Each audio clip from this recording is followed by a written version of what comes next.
on Tap, September edition. I hope you guys are excited to be here. So before we get started, just a few quick reminders. We do have our tip war, which is going to be what's the better band name, the Isomers or Rivers on Mars, which actually ties in really well with both of our talks today. Also, we do have a waitress going around taking food orders, and please make sure you tip your bartenders and your server really well. They've been doing awesome tonight. And with that, we will have a question and answer period after the first talk. We will move into some trivia, and then we will move on with our next talk and do some more question and answer, and then you'll find out the results of the trivia. So if you haven't already, make sure you hold on to those raffle tickets and check out our merch table. And with that, we'll go ahead and introduce our first speaker. So we have Roodra. She's a second-year PhD student at LSU, working with LSU's Planetary Science Lab in the Geology and Geophysics Department, supervised by Dr. Suniti. Her research focuses on the fluvial geomorphology of Mars and the brine evolution of Ceres. She's also a Smithsonian summer intern at the National Air and Space Museum's Center for Earth and Planetary Studies, where she was working with Dr. John Grant on mapping fluvial features around large craters on Mars. She holds a bachelor's degree in petroleum geoscience from Petronas University of Technology in Malaysia, and she loves bunnies. They're her whole heart, and she is fostering a very sassy rabbit named Clover through a Baton Rouge shelter called Magic Happens Rabbit Rescue. So please give it up for our first speaker.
Hello.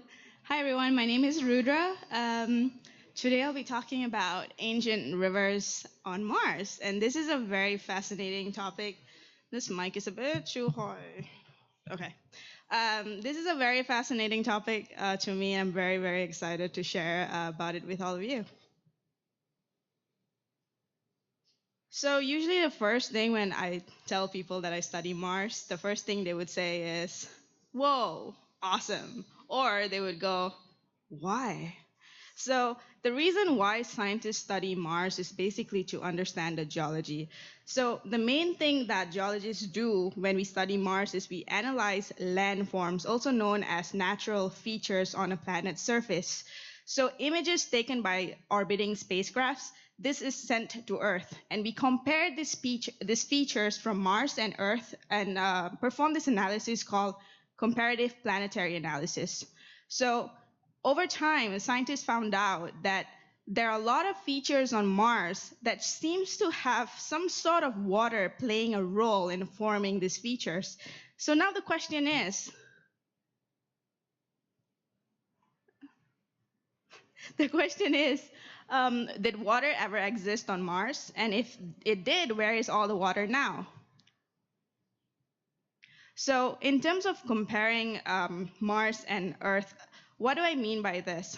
First, we need to understand that Mars is believed to have no tectonic activity, which means it's tectonically inactive. But on Earth, we have active plate tectonics.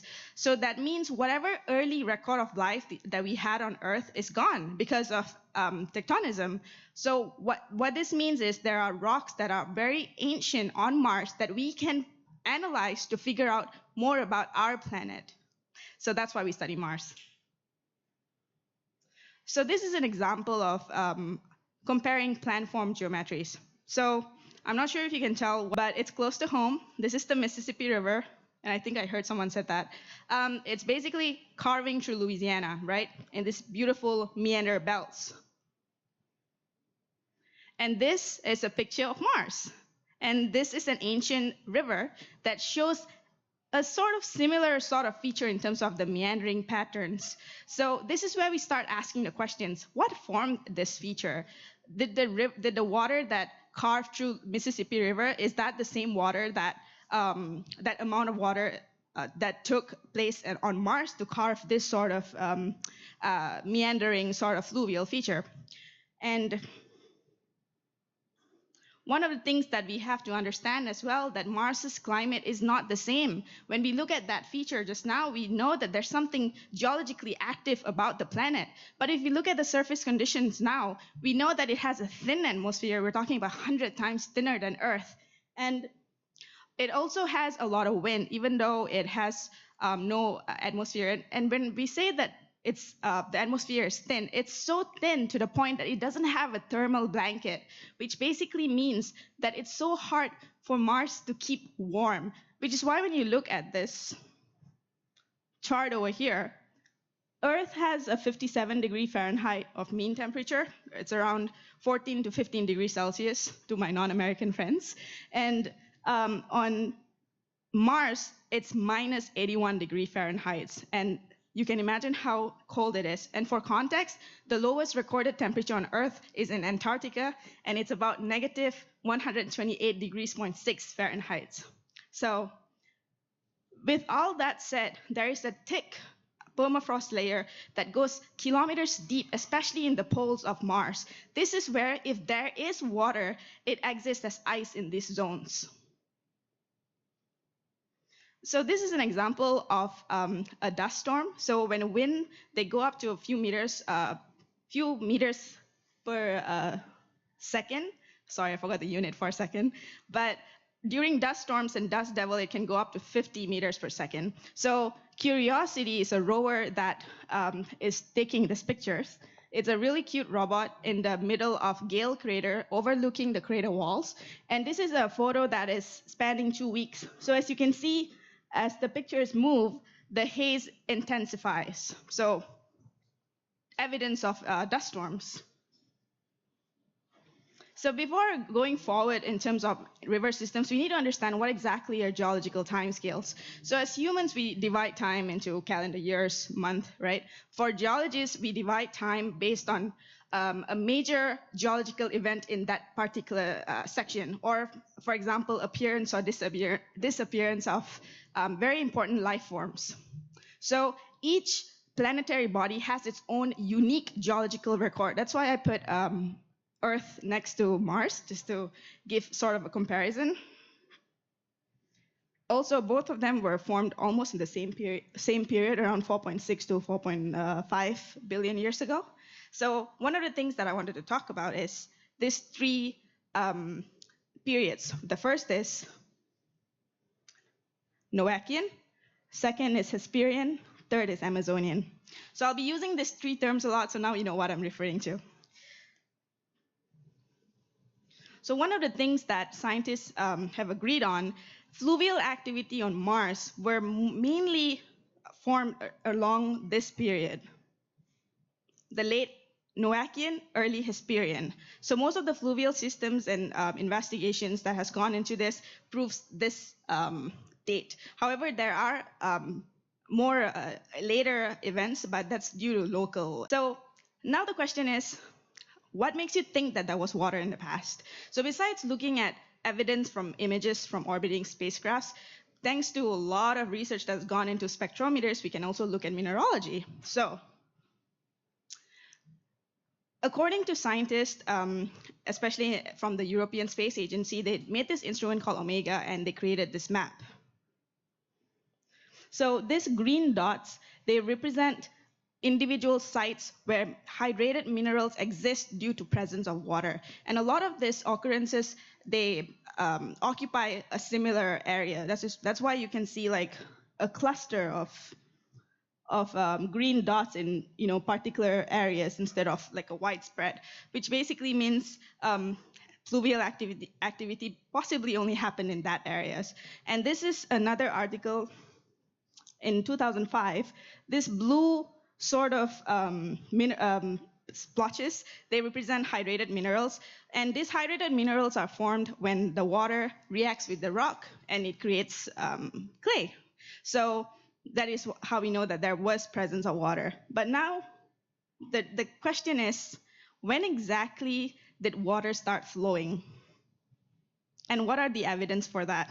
So we can tell that early Mars, there must have some water, right? And we can also tell there is some sort of features that is forming because of this flowing of water. So the first example is Cassie Valley. And this is an outflow channel. The second one is Eberswald crater. And one of the things that we need to look at is whenever we see a delta, we can associate it to a large amount of water. Because to form a delta, we need a large body of water over a long period of time. And also the stability of water. Sorry, I'm being too aggressive with the microphone.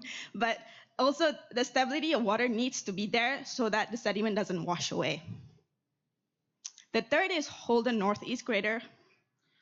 So this thing right here is a meander cutoff. So rivers, they kind of act like us, right? When we don't like a path that we think is not efficient, we choose a different path. The same with rivers. This dude over here decided that he doesn't want to go across this route, so he just cut across and basically ghosted him. So this is another example of river flow. The other one is Nirgal Valley. So if you can see, there's some sort of flowing indication from an unknown water source that is cutting through this wall of valley that is about 10 meters wide. So this is another example of why we think that water did flow once on Mars. So Dr. Hynek from University of Colorado and his team, they made this map. So these white wiggly lines are basically representing Martian networks. And according to his research, a lot of it is also during the period of Noachian and Hesperian, which also provides more context on why scientists believe that there was a active hydrologic period during ancient Mars. So on Earth, we know that most of the rivers, they flow into a lake, right, into an ocean. What about Mars?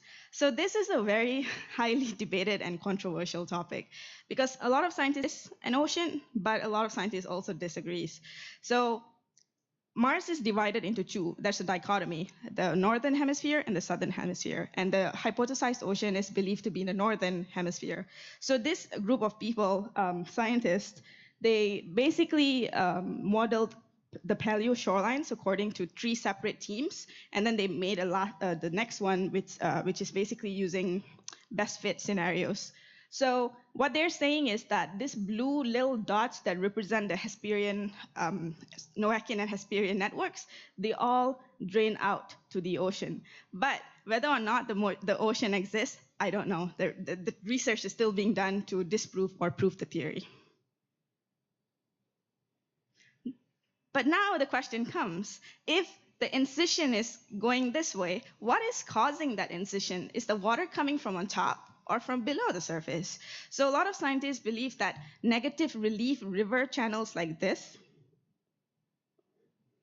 that shows sort of like the rivers that we see on Earth, and also like canyons, they believe that it's because of snow melt or rain.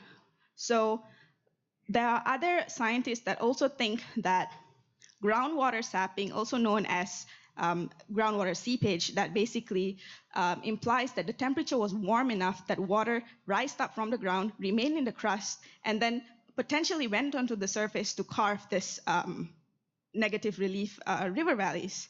And the last one is when melting of local ice deposits happen. So which means this is not a regional event, this is a local event where the process that can cause a high impact sort of sort of energy to melt this ice in the subsurface or the surface to cause this valley to incise is still debated. But a famous hypothesis is basically saying that impact crater from meteorites is enough to build sufficient heat to melt the ice surrounding it. So we'll look at a case study about it in a few slides. So we looked at negative relief river features. Now there's something called positive relief river features that we can find on Earth too. So what do I mean by positive relief? So you can look at the elongated river channel, and there's this heart here, also another sort of valley. And if you compare these channels to the surrounding terrain, you can see some sort of a relief. And this is because of preferential erosion or differential erosion. So if you look in the next animation cartoon thing, this is from Cedar Mountain Formation, where they described how paleo or ancient river channels formed as positive relief. So at first, sediments accumulate into the fluvial or the river section and also the floodplains. So the ones in the river are basically bigger grain size. And then what happens is the sea rose and buries that feature. And after a while, when the water is gone, more erosion happens. The paleo river, it gets exposed again. And over time, more of the surrounding terrain is getting eroded due to non-resistant minerals, causing a ridge that is much higher in relief compared to surrounding terrain. So we see a lot of features like this on Mars. So this is another reason why we study Mars in terms of analog and comparisons to get more insights on what exactly is happening on the surface. So these are some morphological positive relief river features, and then the white arrow shows negative relief. And on B, we can see there are branching, meandering, and dendritic sort of river features. And then here is kind of cool. And if you look at this weird round-shaped dude, it's actually a crater that's been exhumed, meaning there was an infilling that happened, and that infilling is more resistant than the surrounding material, just like the preferential erosion that happened with the rivers. And this one is the anastomosing ridges, which basically means cross channeling between that particular river channel, and the others neighboring it. And this guy here is inside a crater. So there are 3 case studies that I would like to show you today. The first one is Aeolis dorsa. So Zephyria planum and also, Aeolis planum and Zephyria planum is included in the Aeolis dorsa region, and this one in the middle is a depositional basin. So if you look at this little long guy here, it's represented in this high-rise image. So this is called Aeolis serpent, and it's about 450 kilometers. I don't know what's that in miles, I'm sorry. But I think it's 300. But yes, it is 300. But this is a very interesting sort of scenario that happens because of how clear and how significant the relief is compared to surrounding terrains. The next is some more pictures of ancient river features in Aeolis dorsa. So on A is an example of a deltaic feature, this distributory fan kind of thing. And then here you see this sinuous ridge among like this little weird knobs. These are called yardangs, which is a wind erosional feature on Mars. And this one is a classic example of how a river doesn't want to go through the meander loops, and he basically decided to go on a relatively straight path. The next is Miyamoto crater. So Miyamoto crater has a weird sort of inverted channel that doesn't look like the other one. And one of the ways that the scientists here, they said that a lot of chemistry has been done in terms of mapping, and they found out there are clay minerals, also known as hydrated minerals, along this area, proving their fluvial origin point. And the next is Jones crater. So this is what I did during my internship at the Smithsonian. So one thing that we need to figure out is which one came first, the crater or the valley. So We know for a fact Jones crater also which is this circle here, is Hesperian age. Samara Valley and Loire Valley is around Noachian to Hesperian, so which basically means Jones crater is younger, correct? But if you look at this image here, it shows that, how can that happen if the river is older? So this is another case of where we think that impact of the crater caused melting of subsurface ice, causing water to flow and incise as a valley. So this is really cool stuff. So after showing you all the river features, where did all the water go? So now, according to this 2021 research that's been done, they said that water goes to the atmosphere, right? And they go up into space, evaporate, or they go into the crustal, the crust of Mars. And if you look at this older side, which is Noachian, all the way to Amazonian, and so the crust, it becomes negligible in terms of water entering the crust, because at this point, there's no more liquid water, it's all ice. So that's where the water went, or at least that's what they think. So these are my references. So yeah, that's it from me.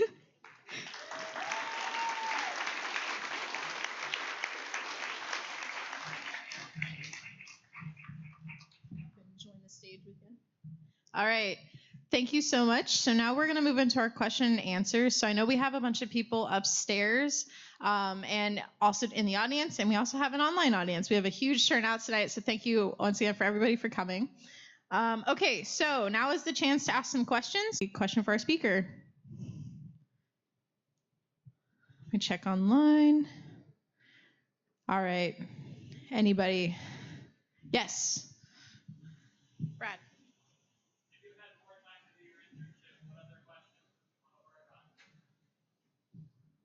I'm actually still working with a scientist that I worked with during my internship, and we're still working on this project. Hopefully, more projects soon. And that also involves, one of the research proposals that I have is to try to figure out how the rivers flow and retract. So I'm trying to create a model to simulate that. There are other researchers that's already been doing that, so now I'm trying to apply it on Mars. Thank you. Tabby. So, you said there's two camps in whether or not there was an ocean on the northern hemisphere.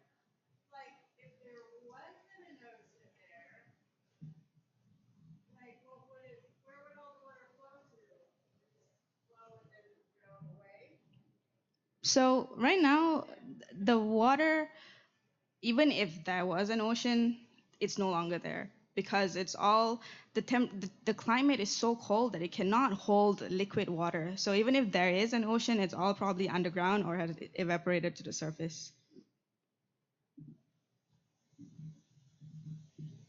Yes, right here.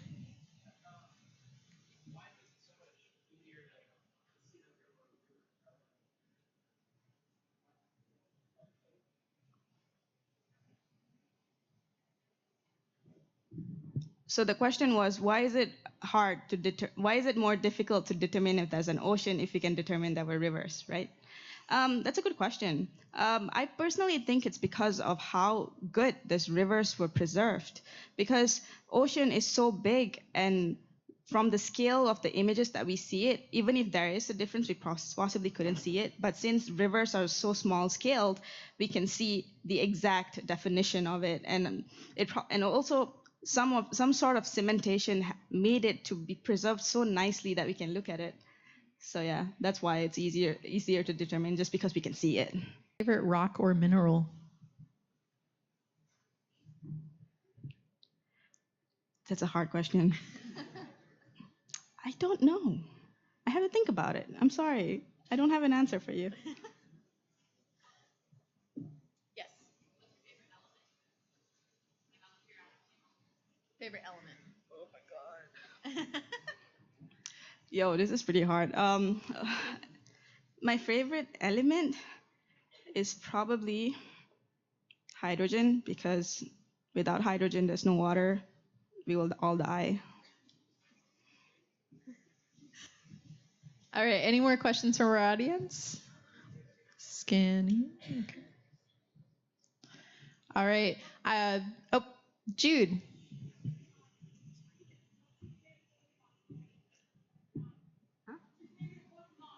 What's your favorite Pokemon? Okay, this is gonna sound awful, but I've never watched Pokemon my entire life.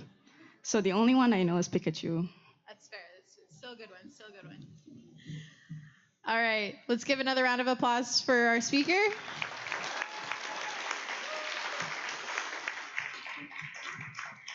All right, so next up we are going to have our intermission. We are going to be passing around some trivia cards, so if I can get some volunteers to go ahead and start doing that.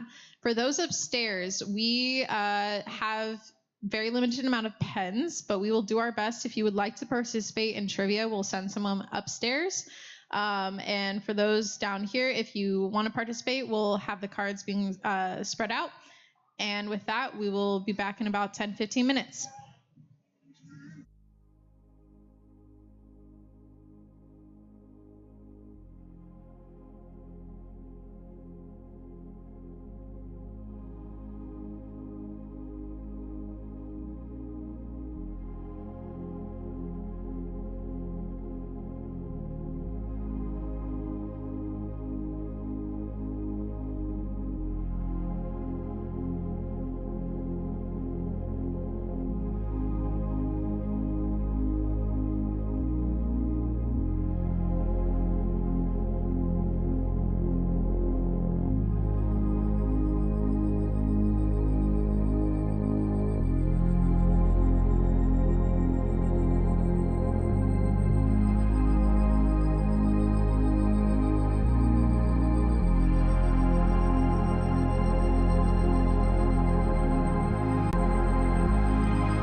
Hello again, everybody. All right. So hopefully you got all your trivia questions. We're going to be having some volunteers come around and collect your trivia cards. Make sure you have your name on it if you're going to turn it in. And we will announce the winner at the end of the show. But we will go ahead and get ready for our next talk. So we have Dr. Scott Marley. He is an experimental nuclear physicist originally from Southwest Michigan, and he grew up in northern Indiana. He received his BS in physics from Indiana University at South Bend and is 15, and his research has been focused on studying the structure of atomic nuclei using nuclear reactions and nuclear decay spectroscopy. So let's give it up for Dr. Marley.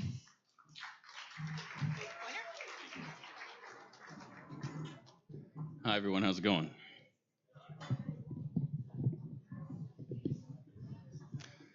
Can everyone hear me? All right. All right, well, thanks for having me today. Today I'm going to talk a little bit about astromers, here we go, which are a special kind of isomer. But before I can talk about isomers, I need to sort of lay things out a little bit. Hold on one moment. See what I'm doing as I do it. All right, so I'm a nuclear physicist. I'm an experimental nuclear physicist, so my concern, day in and day out, where's the light? There we go.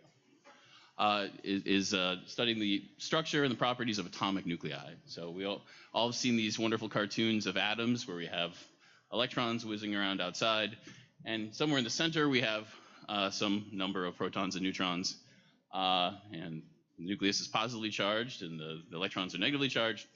And from that is our entire world around us, from the beer we're drinking to the boat we're sitting on, to the rocks and everything else that gets made up in the world. So electrons and protons are charged. So the force that plays a role in here. Since I'm a physicist, there's 4 fundamental forces, and the electromagnetic force here is at play. The range of that is infinite, but when we get to the nucleus, we have the strong nuclear force that's playing a role. That's actually keeping it held together. So protons and neutrons feel this, and the range is exceptionally short. It's on the order of femtometers or 10 to the minus 15 meters. So this wonderful cartoon that is everywhere, right? We even use it. I'm using it right now. Is not exactly accurate. So if we put things on something a little more familiar scale, so we take Tiger Stadium, and if we assume that that is an atom, how big would the nucleus be? Does anyone have a guess, since this is a crowd? Oh, yes?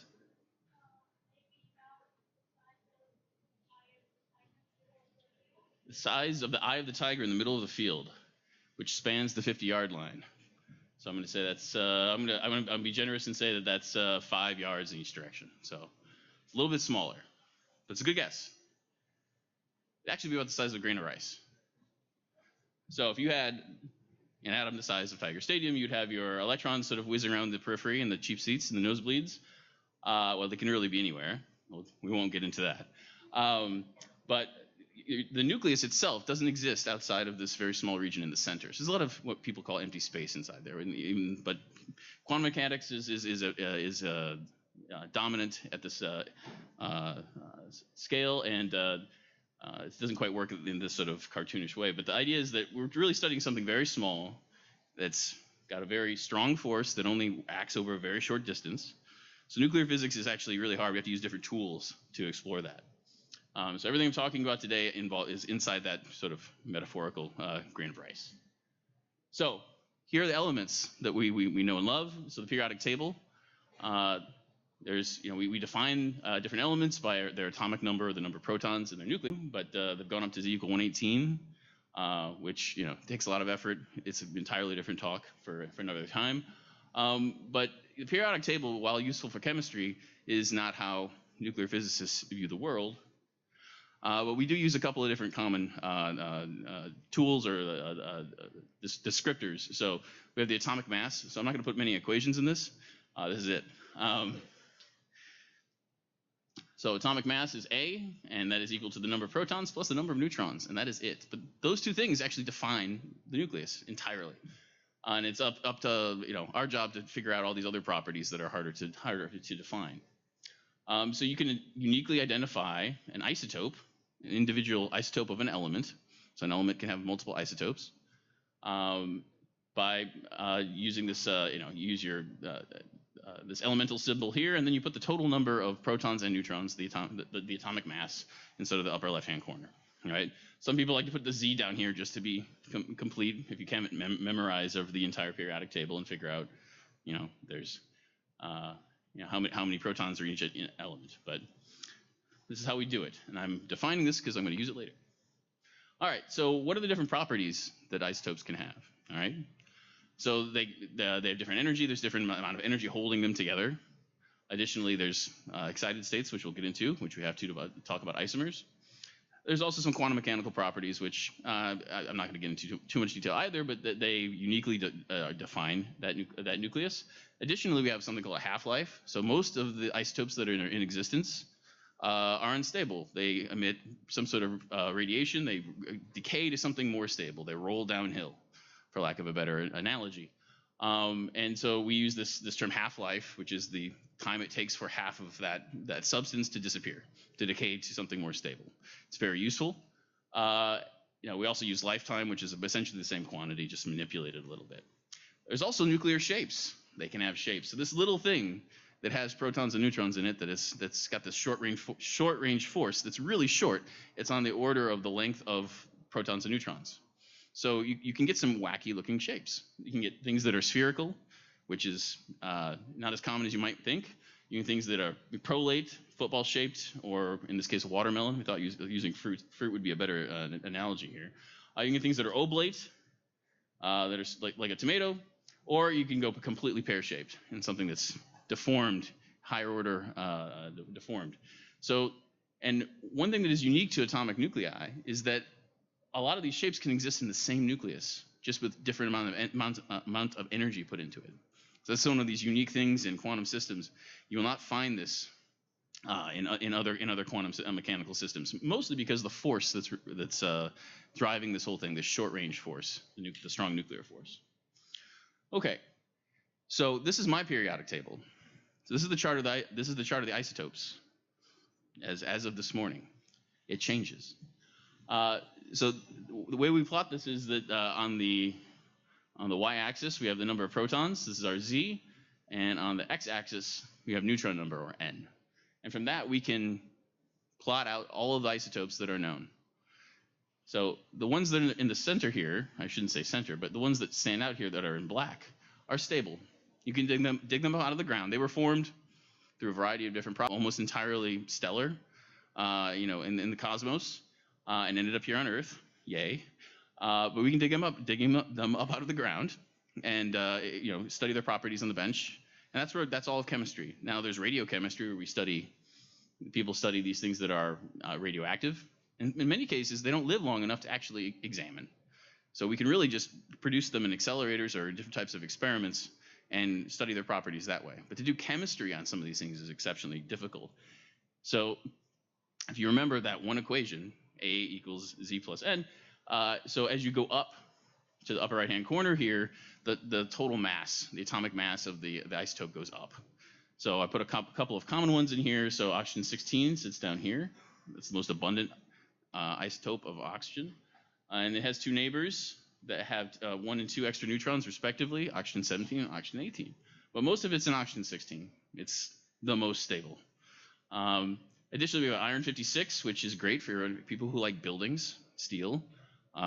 Additionally, going to the heavy side, lead, which is still featured in a lot of things that we use. And then things like, uranium discovered in the last decade plus are way up here. And they all are not black on this plot. They are colored. They decay. So currently, we've observed about 3,300 of these isotopes. Theoretically, there's 6,000 to 7,000 that we have total. What constitutes an isotope? When is it truly exist and when it doesn't? It's a good question. I asked it to myself. Sorry about that. Basically, when you add one or more protons or neutrons onto something, you end up moving either north or east on this chart. And sometimes you put one in, and it doesn't stay. And it really doesn't stay. It leaves immediately. So that's when we say that's the extent of it's no longer an isotope. It's So we really only know where that limit is down to about the fluorine region, more or less, a little bit more. We're working hard. People are working hard. I shouldn't say I am, trying to figure that out. Okay, so there's lots of different ways for things to decay, but the idea here is that most of these things are radioactive, and they decay, in some cases very quickly, in other cases they slower and slower, down to this region of black isotopes here in the center, which we lovingly call the valley of stability. So you can think about things here rolling downhill, decaying through a variety of different modes to more stable isotopes. So thus far, I've only really talked about what we call, I should say that there are more of these plots, so stay tuned. So in terms of nuclear astrophysics, we're trying to not only curious about the properties of these isotopes, but how they were formed in the stars. So there's lots of different processes, as I mentioned, where these things are essentially baked in a way in different stellar environments.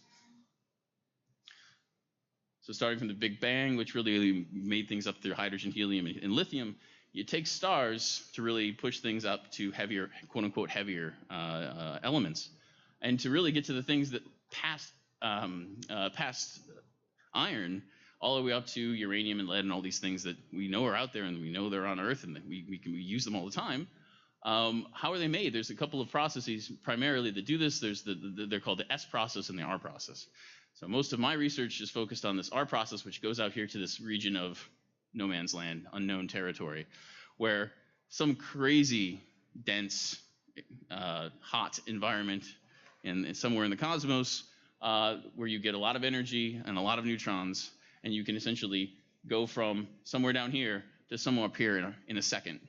And then then you basically sucks up all the neutrons to get up here, and then it decays back to stability. And that's how you get half of the heavy elements. The other half happens slowly through this S process, hence the S, which sort of creeps up this valley of stability all the way up to sort of the lead region.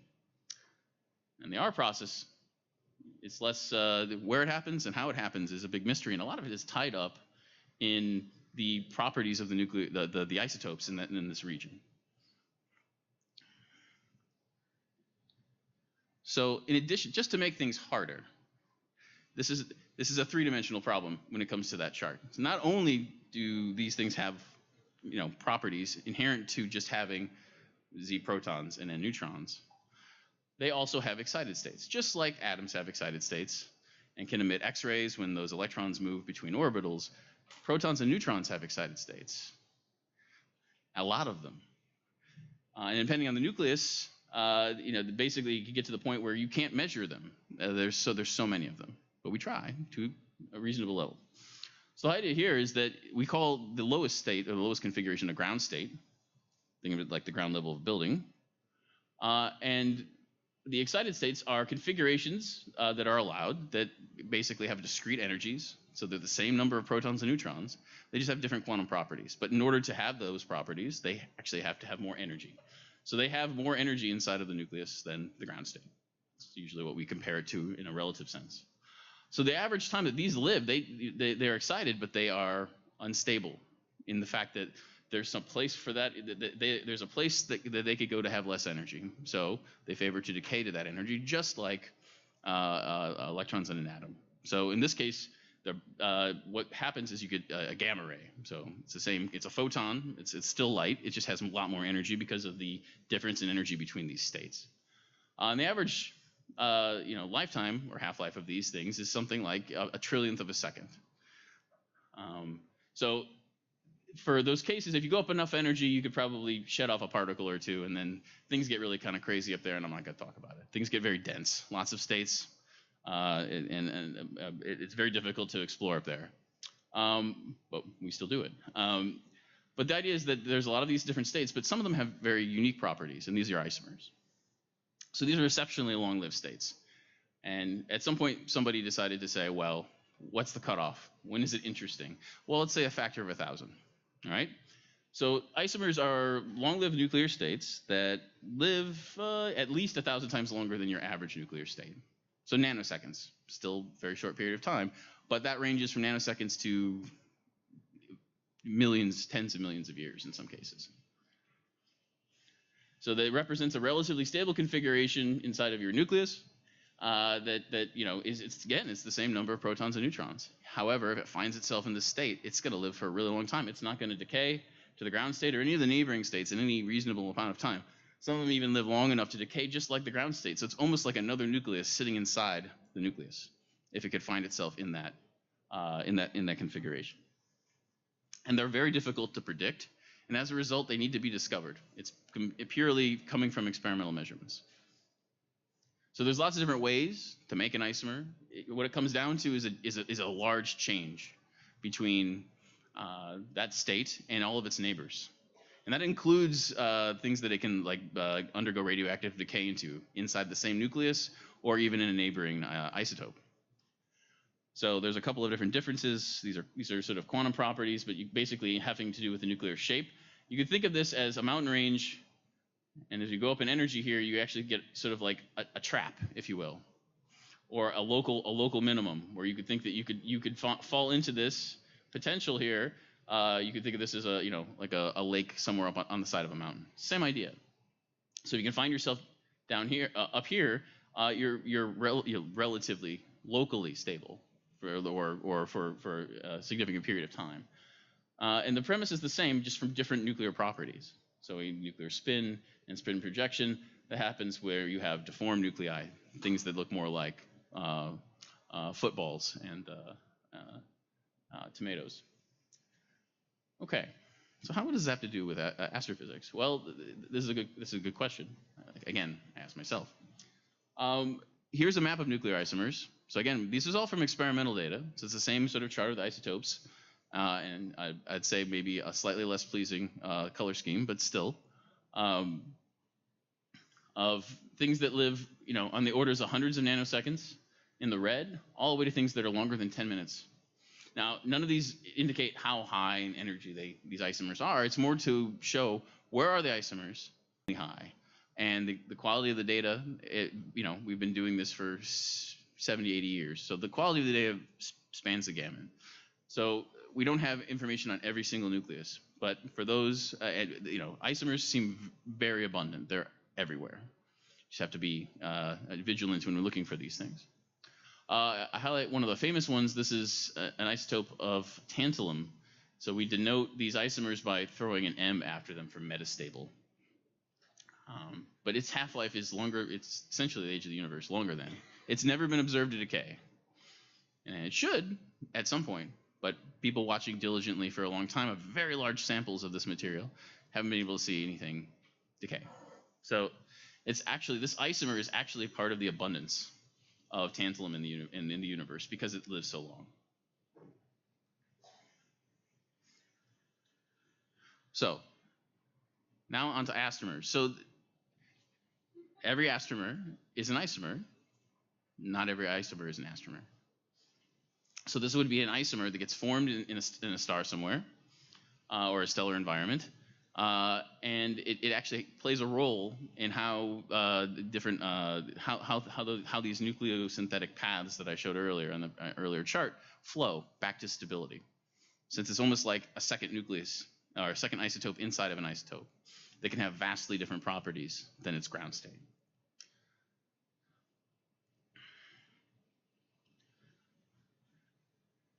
So the key thing is the environment itself. There are different kinds of processes. I rock back to show you all the different ones, but the R process and the S process are the two sort of extremes here. The S process happens in sort of colder stars, happens very slowly. An isotope captures a neutron, it beta decays, and repeat until you go all the way up the chart. For the rapid R process, it's, again, theorized that the whole thing's over in 10 seconds. It's already decaying back to stability. And there, you're only dealing with those things that are on this chart that live in sort of that time scale. So you traverse this whole distance in seconds. And then you start decaying, and then you're decaying back, and then you're dealing with those things that have half-lives that are on the order of seconds. And then you find those things that have half-lives on the order of minutes and hours. And eventually you end up in those things that are what we dig up out of the ground. But the path back is very important. And including isomers in or specifically those astrophysically relevant ones, in our models, which tell us what's actually happening in these events, hasn't been something that's been done until very recently, which perked my ears up and a lot of other people's ears up in the experimental community. So the whole idea, for some people that coined the phrase astromer, is that if you have the ground state, and there's basically in a star, you can run across a variety of different thermal processes where your isotope, which is stripped of all of its electrons inside the star, just starts colliding with neutrons and protons and alpha particles, things that are present in the star. And that can actually excite your ground state into a variety of different states, which then, well, might end up decaying back to the ground state. But some of them may end up in this isomer.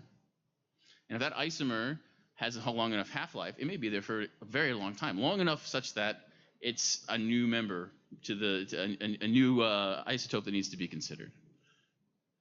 So by definition, isomers do not behave the same as their associated ground states. So you have to treat them as a completely different species.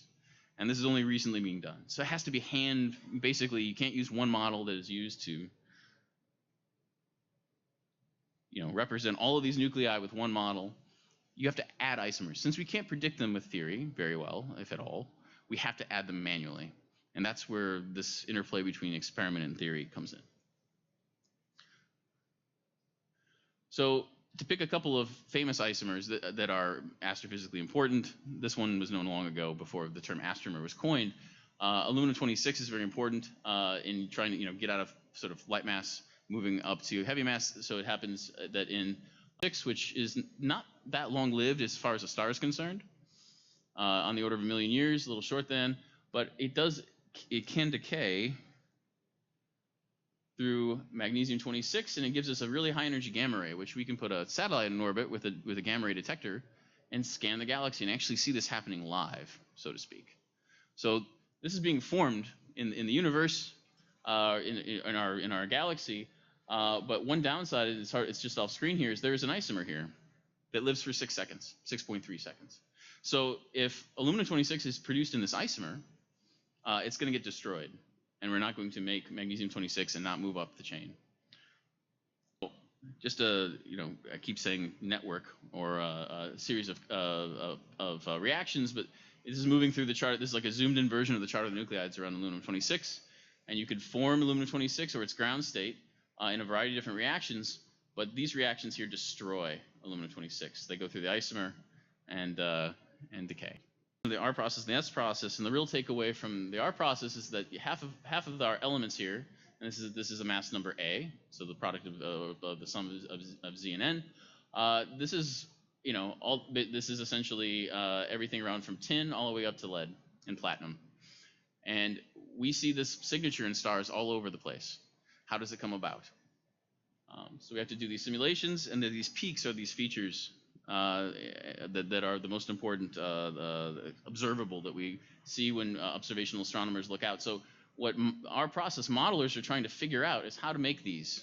What's the right recipe of neutrons and stellar heat and cataclysmic collision of 2 binary stars or black holes to create this pattern.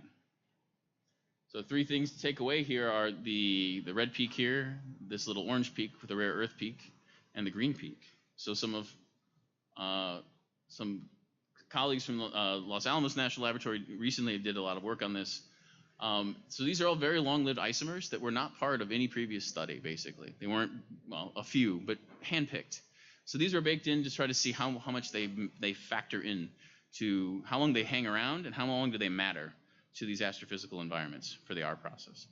And as you can see, some of them can hang out for the time scale it takes to point a telescope at, let's say, a kilonova or some other astrophysical event that takes place, and they impact how the nuclei go back to stability. How and that requires a little more information. In some cases, we have a lot of information on these isomers. In other cases, we just know they exist and we don't have any other information on them whatsoever. So it's a really sort of exciting time for some of the people in my field. So they can't be added into these simulations without observing them. And those that have been observed, some of them have been found to be very influential. And they stick around in cases to, thousands of days in these stellar environments and can impact the flow back to stability. So, as I am running out of time, I did say I would talk about how we do this, study these in the labs, and I can take questions about this offline. But the idea is that we create these things in the laboratory. We usually have an accelerator that electromagnetically accelerates heavy ions that are stable, the black isotopes that are on that original chart, and we perform reactions on them. In some cases, we accelerate them to large fractions of the speed of light before smashing them on a target.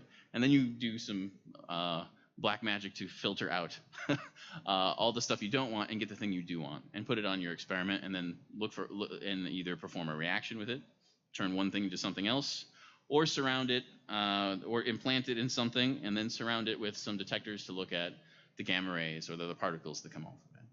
So, all right. So this is what my group does. We're excited. More to show in the future. So the place to do this, one of the places to do this, is a new facility at Michigan State University called the Facility for Rare Isotope Beams, which just turned online. It's been building it for essentially a decade plus. And this will produce, so this wonderful heat map is actually the intensity of the beams that they can create, so we can do experiments to study these things. So, and it will take a lot of this work to actually identify these isomers. And those that are out there that we haven't identified that may impact how stars evolve, or how the elements are formed. So with that, I thank you and take any questions.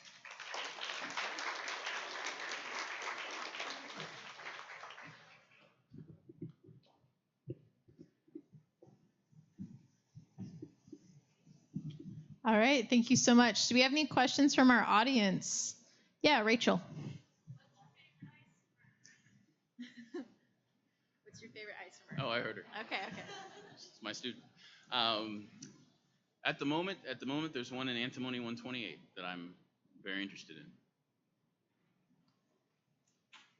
in. All right, other questions from the audience?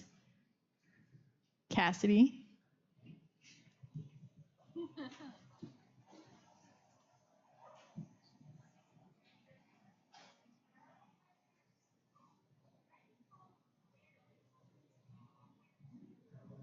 I like that question. So the question was, why are they called rare earth elements if there are so many of them? That's a question. So that goes back to chemistry. So the elements that make up that peak, this guy here, the elements that make up that peak are actually mostly populated by those things that fall in the periodic table that are rare. They're rare earth, things like holmium and erbium and neodymium and things like this. So that's why that's called rare earth. They are also slightly more rare because they're much less abundant than all these things that get created on these other peaks.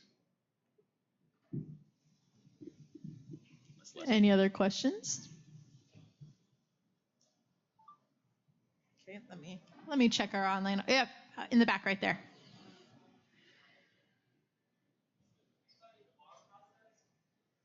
Yes. Yeah. So the question was, where does our process happen?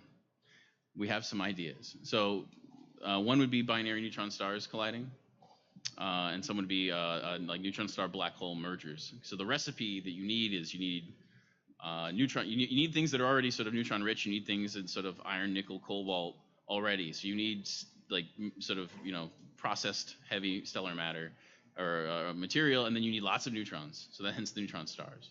And then you need a lot of energy. So there's only a few places that can do this, and there are other, there's something with a lot of energy, and usually there are always these sort of violent environments. So where? That's a good question. And the people, go ahead, please. Not enough. You need to slam it against something. You need, what was it, 10 to the 20? It's 10 to, and you need a lot of neutrons too. That's why it's better to have 2 neutron stars. There's a lot of work going into this. So, yeah, no problem. Thank you. All right. Any more questions from our audience? Jude. I'll tell you what you told you last time. It's Bulbasaur. It was like 3 years ago, but yes, it's Bulbasaur. All right. Any more questions from our audience? All right, let's give another round of applause for our speaker. Thank you. All right, so now I know the moment you guys have all been waiting for. We're going to go over the trivia answers. We'll get that set up.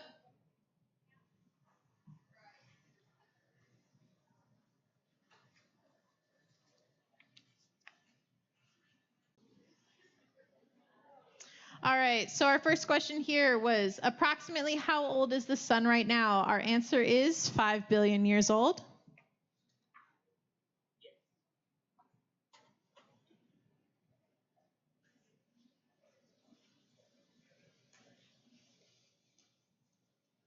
Okay, sorry, technical difficulties there. All right, what is the name of the nearest star to the sun? It is Alpha Centauri. Okay, what is the tallest mountain in the solar system? That is Olympus Mons. On what planet would birthdays be more common than sunrises? We have Mercury. All right, the current location of the James Webb Space Telescope is the L2 Lagrange point. And later this week, we will pass the autumnal equinox. How far north or south of the equator will the sun be on the upcoming equinox? It will be 0 degrees or on the equator. All right, what tool did astronomers use to discover the majority of known exoplanets? That is the Kepler Space Telescope. I'm hearing some groans in the audience from that one. All right, what kind of object will the sun be in 8 billion years? That is a white dwarf. All right, so if you drive fast enough, a red traffic light would look green. How fast would you need to drive for this to happen? It is 17% the speed of light. All right, and which of the following planets does not have rings? It is actually none of the above, so all of those planets do have rings. All right, what planet has the highest surface temperature? That is Venus. All right, the supermassive black hole at the center of our galaxy is named Sagittarius A star. What fraction of our galaxy's mass does this black hole account for? That is 0.00003%. And that is the end of our trivia, so I will go ahead and announce our winners. So we actually have 2 winners tonight. We have Ryan Brown. Do we have a Ryan Brown in the audience? Ryan Brown going once. Okay. And we also have Jude. So round of applause for our winners.